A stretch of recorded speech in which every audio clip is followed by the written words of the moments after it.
kabar bahwa Ustadz Abdus Somad yang kita cintai, UAS, mendapat panggilan polisi. Kita kaget, saudara. Seorang Ustadz Abdus Somad yang menyuarakan kebenaran, membela bangsa Melayu, mendukung perjuangan bangsa Melayu, saudara, kemudian dianggap sebagai penjahat. Kita tidak akan ridho dan kita tidak akan terima. Betul? Sekarang ini banyak berkembang isu-isu yang tidak jelas sumbernya, tetapi sudah menyebarkan informasi kepada berita-berita yang jelas-jelas itu adalah berita bohong.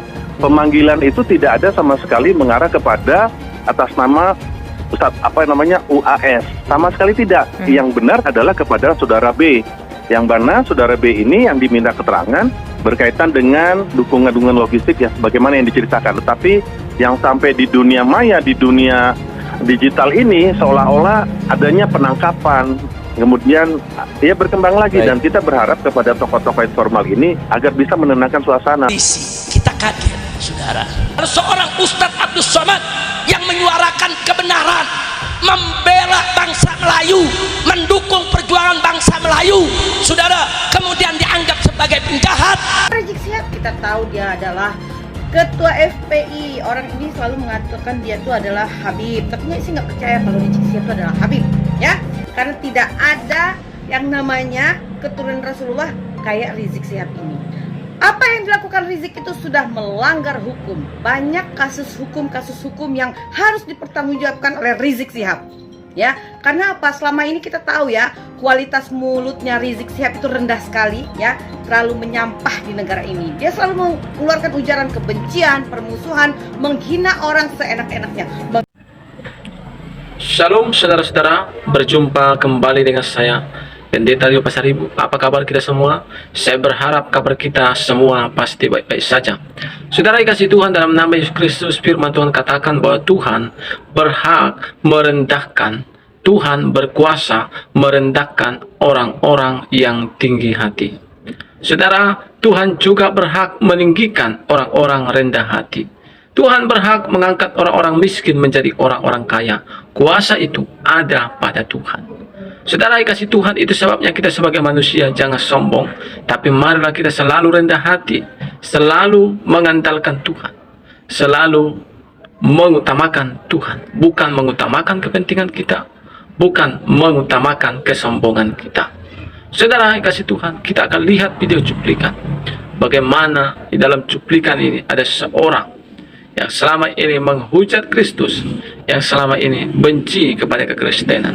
Sekarang lihat apa jadinya. Kita simak dulu cuplikan berikut ini. Bahwa Ustadz Abdus Somad yang kita cintai, UAS, mendapat panggilan polisi. Kita kaget, saudara. Seorang Ustadz Abdus Somad yang menyuarakan kebenaran, membela bangsa Melayu, mendukung perjuangan bangsa Melayu, saudara, kemudian dianggap sebagai penjahat. Kita tidak akan ridho dan kita tidak akan terima. Betul? Takbir. Saya mau tanya, Ustadz Abdus Somad itu pecundang atau pejuang? Pecundang atau pejuang? Pecundang atau pejuang? Jauh amat dari Batam sampai ke Petamburan. Yang ini apa dengerin? Kok begitu heroik membela Rempang? Lurus dulu diri lu. Ulama tuh ngaji. Sadar diri lah Pak Rizik. Saya nggak kaget lihat bacot dia. Cuma kadang-kadang sudah tenang sekian lama nggak denger bacot dia. Ini denger bacot dia nggak enak. Cuma Anda ini kan cuma modal maulud sama sorban, sama nasab Habib, ilmu kosong. Dia teriak-teriak, dia alasan apa membela Ustadz Somad. Saya curiga ini orang mungkin juga di pihak provokator.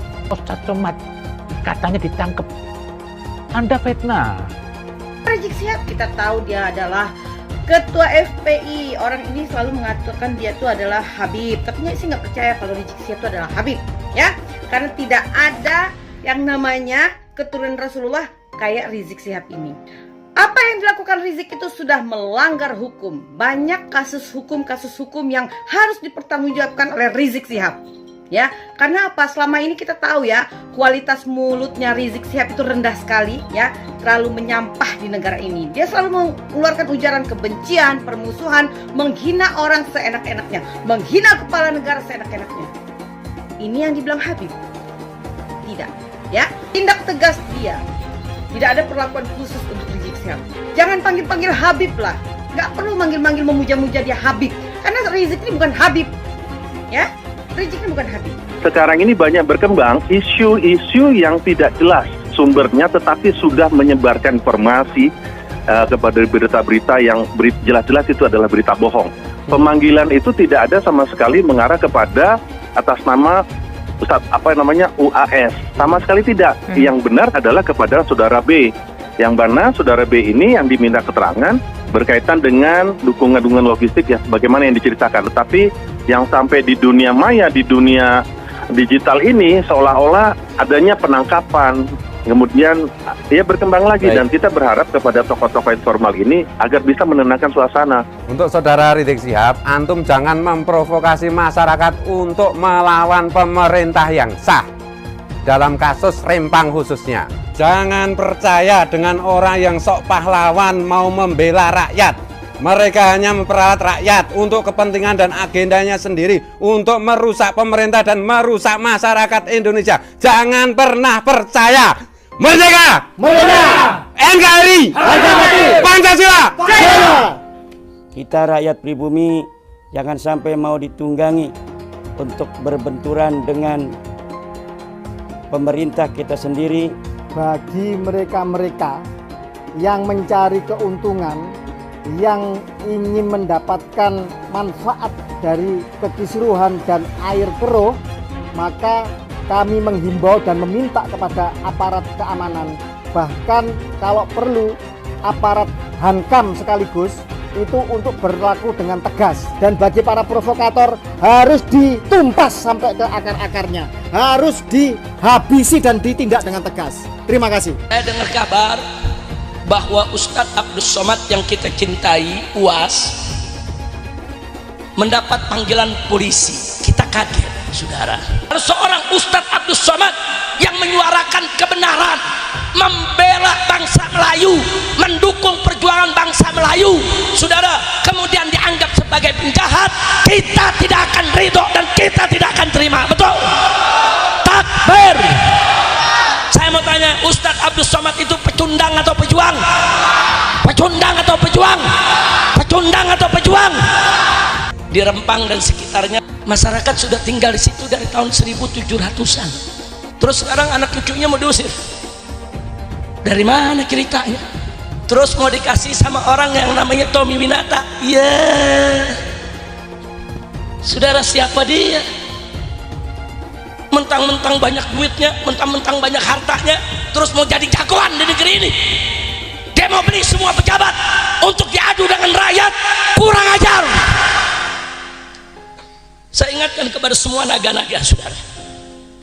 Semua naga-naga, jaga sikapmu. Jangan ganggu pribumi, jangan ganggu umat Islam. Kalau kalian terus mengganggu umat Islam, besok kalian akan jadi cacing, bukan naga lagi, saudara. Saya mau tanya semua, siap jadikan naga sebagai cacing? Takbir. Sallu ala Nabi. Kita nggak ngiri umat Islam, betul? Betul? Urusan mereka kaya raya, saudara, tapi jangan ganggu kita dong. Jangan mentang-mentang terus punya duit, saudara kita mau diusir dari kampung halamannya yang dia sudah tinggal di situ ratusan tahun. Kurang ajar. Jadi sekarang saya mau tanya, kalau warga Rempang sekarang melawan, wajar tidak? Wajar tidak? Wajar tidak? Wajar, saudara. Tahu-tahu begitu mereka melawan, mereka disebut penjahat. Yang penjahat bukan mereka, lu yang jadi penjahat. Yang ngusir masyarakat yang penjahat, betul? Oligarki yang zalim yang penjahat, betul? Oligarki busuk yang penjahat, betul? Takbir. Kacau tidak? Kacau tidak? Kacau tidak? Nah, kalau begitu saya mau tanya, apa kita mau kondisi begini terus? Apa mau begini terus? Betul. Kalau begitu rezim ini harus kita ganti segera, betul? Setuju tidak? Setuju tidak? Takbir. Masalah pembangunan Pulau Rempang yang diizin kontrakkan 190 tahun kepada Cina itu zaman SBY 2004. Terjadinya kontrak tersebut Pulau Rempang sama pihak wira swasta pada masa zaman SBY 2004. Sedangkan si Jokowi jadi presiden 2014 sampai 19 sampai 24. Di mana kekonoan Pak Jokowi? Negara ini dibangun dengan pajak, menjadi APBN, kemudian untuk membangun. Dan yang berkontribusi pajak itu adalah paling tinggi etnis Cina, bukan habaib yang mengaku mulia. Lalu investasi itu dari mana yang ke Indonesia ini? 50% lebih berasal dari etnis Cina, yaitu dari Cina sendiri, Singapura, Hong Kong, dan Taiwan.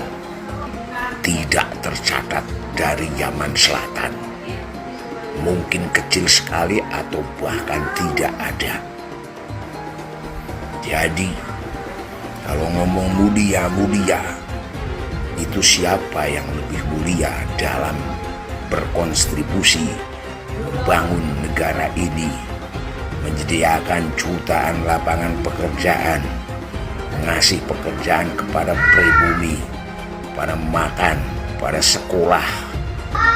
Oleh karena itu bosen gua dengan klaim Habib-Habib yang mengaku keturunan Kanjeng Nabi Muhammad Sallallahu Alaihi Wasallam. Lebih baik kau memberikan kegiatan yang nyata, berkontribusi terhadap pembangunan negara, itu lebih rasional daripada mengaku-ngaku, daripada menyombongkan diri, daripada merasa dirimu lebih mulia. Karena kebiasaan kamu menganggap pribumi Ahwal, keturunan Yaman yang sekarang ini berusaha mengajari kita untuk membenci negeri sendiri, Ibu Pertiwi ini. Janganlah mereka kita anggap sebagai saudara kita, karena mereka akan menjerumuskan kita, penduduk pribumi ini yang selalu mencintai saudara-saudara sendiri di negeri ini meskipun berbeda-beda, terutama kepada orang-orang keturunan Yaman yang selama ini saya pantau dengan kepingin menjadi penguasa dan kepingin menjadi penikmat hidup di Indonesia ini, tapi mereka berusaha mengacaukan kita. Ini akan menjadikan negara kita hancur nantinya. Untuk itu saya mengucapkan lagi kepada turunan-turunan Yaman, tolong Anda di media sosial itu terlalu sembrono dalam omongan dan tutur kata, itu tidak ada menyejukkan hati bagi kami seorang pribumi Indonesia tercinta ini. Indonesia ini belum ada yang terbukti secara ilmiah bahwa dia adalah cucu dari baginda Nabi besar Muhammad sallallahu alaihi wasallam. Maka siapa saja yang mengaku sebagai cucu baginda Nabi ingin dipercaya, silahkan adakan tes DNA dan kita akan percaya dia menjadikan umat Nabi Muhammad dijadikan sebagai budak, bukan diangkat derajatnya, tapi dijadikan sebagai budak-budak manusia, diajak demo yang tidak ada manfaatnya, bukan demi agama, bukan demi Rasulullah, bukan demi apapun yang bermanfaat bagi yang diajak, tetapi hanya demi namanya semata. Maka ini memanfaatkan umat Islam untuk kepentingan pribadi. Para ulama tidak boleh diam lagi. Jangan lupa, umat Islam di jagat raya salatnya tidak akan diterima oleh Allah Subhanahu wa Ta'ala kalau tidak mau mendoakan Habib. Umat Islam mulai gaya, mulai mengkoreksi Habibnya, mulai mengkoreksi ulama-ulama dari anak cucu Nabi Muhammad SAW. Orang yang seperti itu mirip dengan iblis. Orang yang seperti itu mirip dengan iblis. Mirip dengan iblis. Dia mulai marah-marah, mulai kalap ketika Dia ngomong bahwa yang mempersoalkan Habib sebagai dzurriyyat Nabi itu dia bilang seperti iblis atau malah iblis atau gimana gitu. Yang mempersoalkan dengan nasab para Habib itu tersambung atau tidak tersambung ke Rasulullah, dia bilang iblis atau seperti iblis atau apapun itu. Ya jelas salah toh. Sekarang nih lagi rame inian, Gus, ada Gus A B C D, wah hasil habaib kena wah rame anak puyeng. Udah bodoh. Bodoh amat, biarin aja Beb. Ada sekarang yang bilang belajar tuh ke Habib, jangan ke yang lain supaya tidak sesat. Nah, kalau Habibnya blow on, kalau Habibnya sesat gimana? Emang nggak ada Habib yang sesat? Ada. Itu Habib yang jadi antek Belanda banyak dulu. Iya, yang jadi sahabatnya Belanda, jadi kenil, kemudian jadi informan Belanda. Habib ada. Punya kakek yang baru jelek-jelekin, Habib Utsman bin Yahya, dia bilang antek Belanda. Zaman dulu itu Belanda luar biasa loh. Habib Utsman punya langkah. Beliau memang dalam kitabnya Manhajul Istiqamah ada membahas untuk tidak ada pemberontakan. Bib, apa emang begitu semua klan Ba'alawi itu begitu apa? Bangetan banget. Kalau Habib Utsman bin Yahya antek, udah ngaku aja antek, selesai, beres. Jangan pakai kelat-kelit sana sini. Al ulama warasatul anbiya. Pewaris para nabi itu ulama, bukan Habib. Iya, memang benar. Habib cucunya Nabi. يعني في ذنبه من المؤمن يخرج كيوم ليلة أول في ذنبه من المؤمن يخرج أمه ولدته كيوم ليلة في ذنبه من المؤمن يخرج. Coba kita perhatikan, simak kitab Durratun Nasihin yang dibaca oleh Habib Bahar. Beliau membaca dengan bacaan fi dzanbih minal mu'minina yakhruj. Berarti dia membacanya ini ke sini, ke arah kanan. Gak tahu dia belajar dari mana, cuma cara membacanya itu kebalik dari sini ke sini gitu ya. في ذنبه من المؤمن يخرج في ذنبه من المؤمن يخرج. Habib Bahar ini kenapa kemudian ditertawakan oleh banyak teman-teman saya? Awalnya saya pikir itu biasa aja gitu ya, kalau seorang Habib Bahar baca kitab kuning. Nah, Habib Bahar membaca kitab kuning, kitab bahasa Arab, dari kiri ke kanan. Jadi penasaran kalau Habib Bahar baca Al-Quran itu gimana? Apakah dari kiri ke kanan juga gitu ya? Fidam di minal mu'min yakhruj ini emang emang secara susunan kata itu nggak memungkinkan gitu. Tuhan menakdirkan dia untuk dibuka aibnya di depan Refili Harun dan disaksikan oleh semua orang, dan kita akhirnya tahu bahwa Bahar nggak bisa baca kitab. Kalau dari sini gitu ya, setelah ini masih ada orang ngikutin Habib Bahar, saya bingung itu karena apa. Dari sisi keilmuan dia nggak ada, dari sisi nasab sudah dipertanyakan dan kemudian diragukan karena nasabnya terputus, nasab Ba'alawi. Dari sisi pengetahuan keilmuan juga jelas diragukan karena nggak bisa baca kitab. Jadi kalian mau ngikut soal apanya? Satu Habib, walaupun Habibnya jahlun, maksudnya bodoh kata Iwan, itu ukurannya perbandingannya amat 70 kiai yang alim. Kami adalah majikan kalian, kami adalah pemilik bangsa, kami adalah pemilik kedaulatan Indonesia.